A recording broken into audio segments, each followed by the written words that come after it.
Whenever you think of Natsuki Subaru, it's never about how powerful of a person he is, since that's the last thought you would normally have for someone like Natsuki Subaru, considering how much his powerlessness is displayed whenever he's all alone. Would you believe me that an alternative version of Natsuki Subaru is not only extremely powerful, but is also capable of killing almost everyone else in the world through his authority? It sounds absurd, but this Subaru is extremely dangerous, even without any resources or connections given to him that Subaru usually requires to be able to truly use his authority to the best of his ability. Powerful and dangerous enough that this version of Subaru might be able to kill even the strongest character in the entire series, the Sword Saint Reinhard van Australia. But before that, make sure to sub up and join the Discord server, as I'm active on there more often. You've most likely never heard of this version of Subaru either, since the amount of information about him on the internet is extremely limited because of the place where this Subaru appears. It isn't any of the original 7 sins, nor is it even available to read anymore,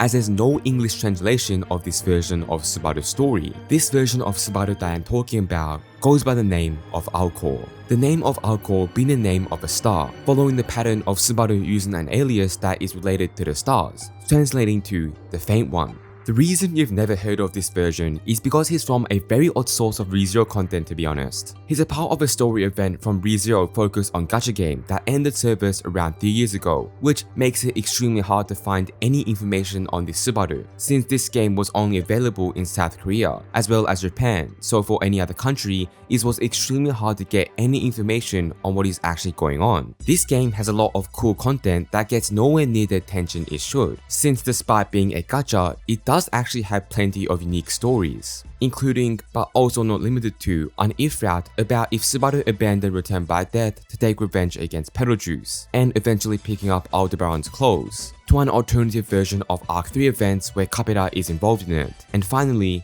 this story about Alcor. In this special storyline, similar to Season 4 or Arc 6, Subaru ends up losing his memories and has to go on a journey inside a world that is created from his own memories, where he has to go find them again and unseal them. He's accompanied by an elf girl that goes by the name Shion, who is capable of using dream art, which is similar to the magic Echidna used to create the Castle of Dreams in Season 2, through which she constructs the place Subaru had visited before losing his memories, so that he can find them again. Calling Alcor an alternative version of Subaru might not be the best way to put it, but rather, to call him a clone of Natsuki Subaru would be the most accurate way to call him. He was a phantom of Subaru that had been created by Lilac, who you could consider Shion's original personality, as a way to be able to escape Satella, who she had enraged after finding out about Return by Death and thus breaking the taboo. He wears a purple version of Subaru's original tracksuit, with a mask to cover up his face and identity from others, with him having a large scar near his face, or to presumably differentiate himself from the quote-unquote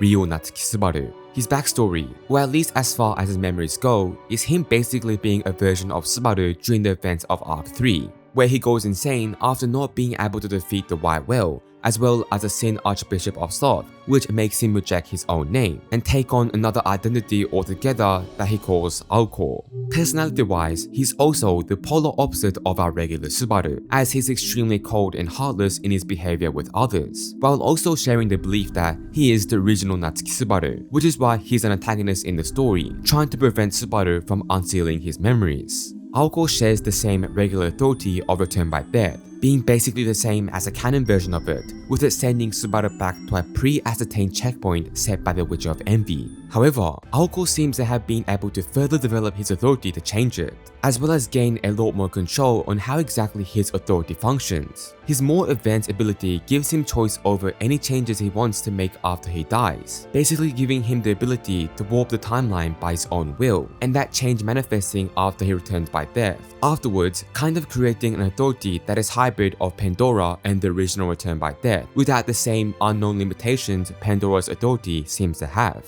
He can alter events or prevent possible situations from occurring at all, which can completely change the timeline to his liking. The changes during a reset are strong enough to bring back a world after its destruction and revive or recover anyone no matter what happened to them. Authorities are powers that are shaped in accordance with the holder of the witch factor's desire, kinda like a Geass. And if there's a great enough of change in the desire of the holder of the witch factor, it is completely possible that the authority itself will shift to reflect this. This is something we've seen the most with the authority of gluttony, and even with the authority of greed later on in the story. It's best to think of it as this clone of Subaru having Pandora's authority as well as his own original return by death, but at the same time also having no restrictions per se on what exactly he can rewrite, which makes it inarguably the most powerful authority we've ever seen, as Subaru is the one who sets his checkpoints and can change them whenever or whichever situation he wants to. However, there's a secondary effect whenever Subaru enacts his ability to change the timeline according to his desires and create differences in the original timeline.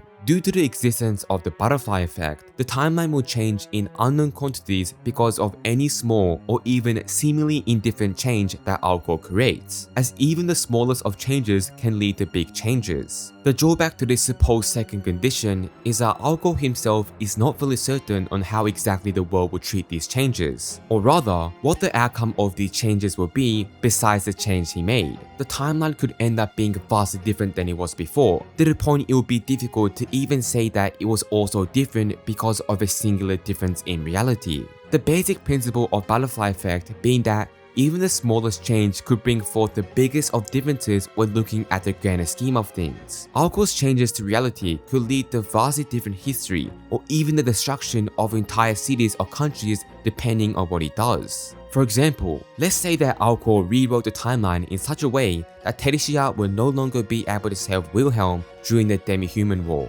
meaning he'd have died and thus Henkel wouldn't have been born, which subsequently means that Reinhard also wouldn't be born, therefore killing him in a technical sense. Even something like saying if he rewrote himself getting beaten up to a pulp by Julius in the rose ceremony, then the timeline would accordingly shift to rewrite that and construct the timeline as per that change. Or if he made it so Rem ended up dying in the second arc of the story, which would alter the timeline going forward. Additionally to all of this information, whenever he uses his ability to alter the timeline, it may lead to the person who has a connection with Alcor to recall certain information that was lost in the previous timelines. Similar to how in Steins Gate, people can recall information from other world lines in the forms of dreams, basically being the same as deja vu. It's a slight downside as this gives any opponent Alcor faces some form of knowledge on him, with the amount depending on what exactly they recalled. But it is also suspect to how much the timeline has changed, which makes it come down to probability. Following in the footsteps of Alcor abusing his authority, the most powerful weapon that this version of Subaru actually has is the way he abuses the taboo behind not being able to talk about return by death, as he can force Satella to kill his enemies by crushing their hearts,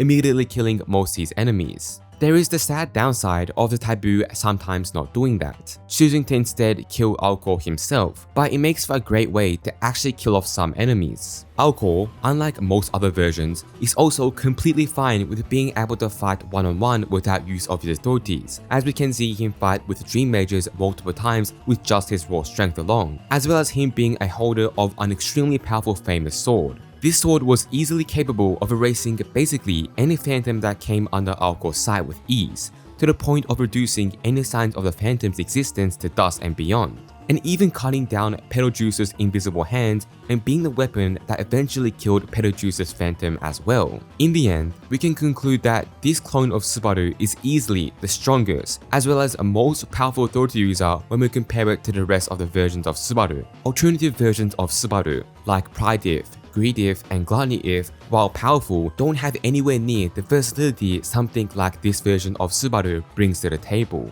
It's hard to even compare him to all of them, since despite their influence or allies that they bring, this changed version of Return by Death is far too overpowered on paper. It's pretty unlikely Subaru will get such an overpowered ability in the main story because of Tappei's fetish, but it is nice to see that at least in a non-canon game, Subaru gets the chance to become overpowered, although it's not like it leads to any better of a time for his mental health in either case, since in the end, we're still reading ReZero.